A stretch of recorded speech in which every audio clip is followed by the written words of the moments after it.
Yo, what is going on, everyone? It is Wraith here, back with another video. Now in today's video, I'm going to be basically talking about how you can start getting more kills, whether it's in arena or just pub games, as well as how to be a little bit more aggressive. So now this is obviously going to be to the fact if you want to start learning how to get like more 20 bombed kills, 10 kill games, 15 kill games, doesn't really matter. If you're looking towards getting more kills because you either can't find people, you struggle to end fights quickly, or whatever the case is, then this is the video for you. So if you're looking forward to this video, make sure you slap a like button on it, comment what you want to see for a future video, hit that subscribe button, use creator code WraithFN in the item shop, and let's get into it. So for the first tip is you can't spend a lot of time looting. You need to push people right away. So many people, especially if you're going for like a super high kill game and being super aggressive, you want to learn how to push people a little bit quicker.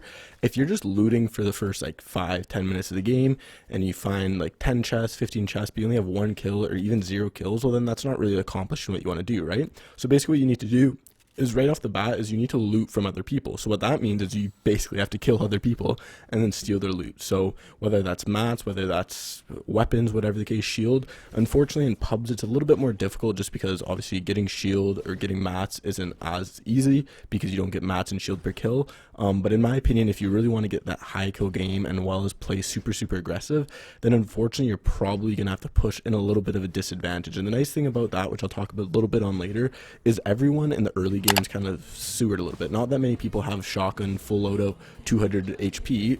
Unfortunately there is that odd person that does, but basically the whole play is to make it as quick as possible, to get as many kills, to be as aggressive as possible. You have to push them, and if you lose, you just get into the next game. Obviously if you're in a tournament, I wouldn't recommend pushing someone with 75 HP and no shield or whatever the case is, but in a game, an arena, a pub game, if you're really going for those high kill games, then you're probably gonna have to. And fortunately, sometimes you're gonna have to take these bad fights and hopefully you win. If you're at like 30 HP or something like that, then maybe take a little bit of time if there's a chest right next to you or a campfire or something like that.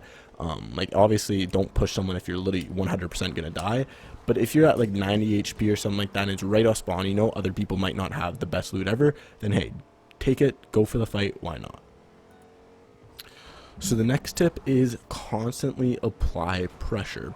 So basically when engaging in a fight, obviously this is a little bit if you see the person first.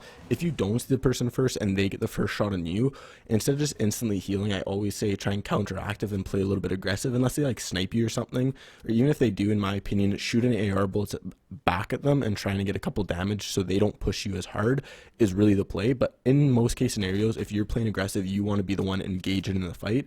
So either try and snipe them or try and land a couple body or headshots with your AR. Do as much damage as you possibly can before you get into that close range box fight scenario. Unfortunately, if you don't have a sniper, obviously just try and take them with your AR. And then basically where the tip is constantly apply pressure. Pro players do this so well, where even if the opponent boxes like in 10 different directions, pro players are really good at tracking where they go, so they can always apply pressure to the box that they're in. Because obviously if you stop them from popping minis or popping a big pot, the advantage is still in your favor. If you deal 105 damage from a snipe on an opponent, but by the time you get there and you're not applying your AR or whatever the case is, and they pop minis and shield, well then what was the point of hitting the snipe? Obviously now they're a little bit down on shields, but they're still 200, like, or 195 to 200, right? So in my opinion is keep spraying your AR. If you have an SMG, spray your SMG. Just do whatever you possibly can to stop them from healing. That way you can always apply pressure. They're always going to be trying to get that shield off, and then you can just keep consistently taking pressure, applying pressure. If they box away, just keep shooting at them or pickaxing, swing, try and take a wall, and by the time that they just can't do anything, you should be able to shoot them. Even if they get 1 minute, it's still 200 HP to 125 advantage. So keep applying pressure, and it's going to put the fight in your advantage. So the next tip, and this is for early as well as mid and end game, is you're going to have to go to contested spots. So what I mean about that is either like a POI or a place like Risky or something where a lot of people rotate through, like really high pressured spot that everyone on the map tends to go through. And you have to kind of know that from game knowledge, map knowledge, from playing the game a lot. But a couple places like would be lazy. Like so many people from Misty rotate through there, from Weather Station, people land lazy, or something like Tilted, like people come from what's it called, like Weeping, or not Weeping, the Woods, Holly, like so many places, like, right, you got to find those spots that people rotate in towards. Even Pleasant, people come from Pleasant into Tilted. So if you want to get as many kills as possible, you have to go and be aggressive as possible. You have to go to places where there's a lot of people. That way you have more likelihood of running into people. Unfortunately, sometimes that kind of negates the whole thing, because you can get third party, a lot of people can be there, and then unfortunately you just get killed really easily if there's like 3 other people there, and then you engage into a fight and then they just keep spraying you in the back, etc, etc. But unfortunately sometimes you got to take that risk if you're going for an aggressive high kill game. So again, like I said, that kind of comes from map knowledge and just playing the game. And like I said, those kind of, like, in my opinion, just looking at those kind of inside the middle of the map where a lot of people rotate into, that's kind of the best way to know where people are. But in my opinion, it's all just comes from, if you play the game, you're going to start to realize where a lot of people end up fighting you, or you end up seeing a lot of people just because people rotate through POIs from the outside of the map into the middle. So my next tip is always try and use rotation if possible.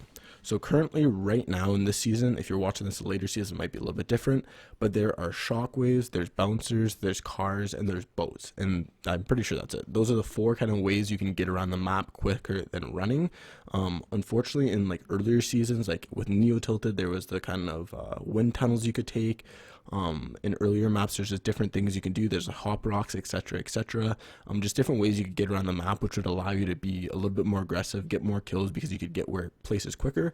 But nowadays it's just super important to know where cars and boats are, because those are kind of the main things you can really only know. Like obviously you can't judge if there's going to be a bounce pad or a shockwave in that chest or in that weapon spawn area. So in my opinion, having like map knowledge and knowing where cars spawn and boats spawn is super important, because that way, if you know where they spawn, you can always go there, find them, and then use them as rotation. Because if you're just running the entire time on the map, you're most likely not going to be that aggressive and get that many high kill games, because it just takes so long to rotate by running around. Like the map's so big that you could literally take half the game by running to retail all the way to crate or whatever the case is, right? But if you have a car or a truck or something like that, then it's a lot quicker. And the same thing kind of goes with bouncers and shockwaves. If you have the opportunity to get them, like you kill someone and they have shockwaves, if you're going for an aggressive or high kill game, grab them. And if you don't know how to shockwave bouncer, I highly recommend using it and learning it, because obviously you can get really far, really high in the air, and just cross across the map really quick.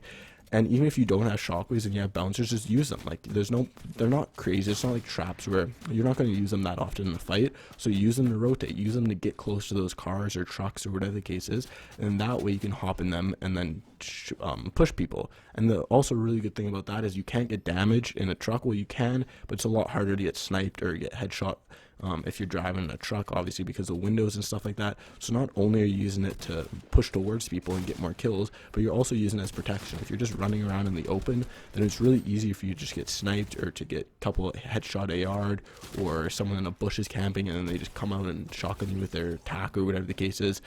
So in my opinion, always try and find, if possible, cars, trucks, etc, etc. So now this next tip is a little bit counterintuitive, because I know I said at the very start that you want to kind of push people no matter what, even if you're low, if you don't have HP, whatever the case is. But for mid game to end game, that's where it changes a little bit. And the reason for that is because when it's early game, everyone's low. Like I said, not that many people are going to have 200 HP, have a full loadout, etc, etc. So you can get away with pushing people with a shotgun and an AR at 80 HP or 90 or 120 HP early game. Unfortunately, end game and mid game, it's going to be quite a bit difficult to push people with 100 HP and a shotgun and an AR, right? Unfortunately, you can't sometimes always be aggressive as you want. So in my opinion, if you're in a fight or something like that and you get knocked like to 70 HP and you hit the person for 120 damage, instead of taking that 50-50 fight, literally just take a second, box up, throw some minis on. Because even if you kill the person, a third party could come in, you could still be low, and then they could kill you, or they could kill you, the person you're fighting, right? So just take a second. It's better to be safe than die being aggressive, right? Like if you be safe and you get back up to 200 HP because you pop minis in a big pot and the person only has 150 shield, well then you're at an advantage, right? Even if you get 200 to 200, then it just becomes even again, right? So it's not that big of a deal. Just take your time, pop minis, and especially if you have no shield and no HP to heal or something like that, and you're lower, you have no mats, take your time, look for places to go loot, find some chests, find some shields, because it's mid-game, end-game, it's so easy to get third-partied, whether it's in arena, pubs, etc. So literally just spend some time, find some shield, because unfortunately, like I said, mid-game, end-game, a lot of people will have more HP, better loot, so it's a lot harder to kill people if you're low. If you don't want to loot and you still want to play aggressive, even though you're at 70 HP, go ahead. It's not like you 100% are going to lose the fight. It's just going to be a lot harder than if you were heavy.